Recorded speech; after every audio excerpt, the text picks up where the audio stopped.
Angibingelele bese nginamukela kwi-Africa Up Media. Mawukuthi uyaqala ungena kule channel ngiyacela ukuthi upresse ku-subscribe button ukuze mangifaka enye ivideo ungeke uze uphuthelwe. Isikhungo esibhekelele izifo ezithathelanayo i-NICD sithi sesidlulile isiwombe sesithathu sokuhlasela kwe-COVID-19.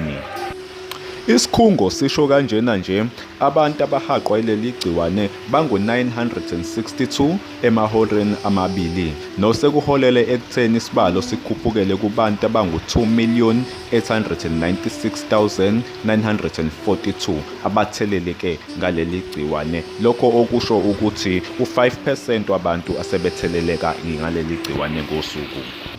Okhulumela le nhlangano uSinenhlanhla Jimo uthe ukutheleleka kwabantu ngo-5% lokho bakuthatha njengesibalo esamukelekile, kanti abashonile abasha bangu-51 kuleli gciwane okwenze isibalo sabashonile sakhuphukela ku-87,052.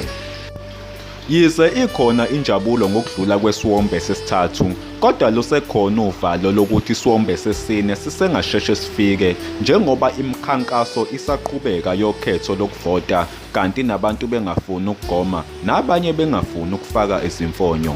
Okhulumela le nhlangano uphinde wakhala ngamaphathi kanye nemingcwabo yokuthi abantu bakithi bayagcwala ezindaweni. Bafowethu, mina ngiyayivala ivideo namhlanje. Mawukuthi ubuqala ungena kule channel ngiyacela upresse ku-subscribe button. Nisale kahle.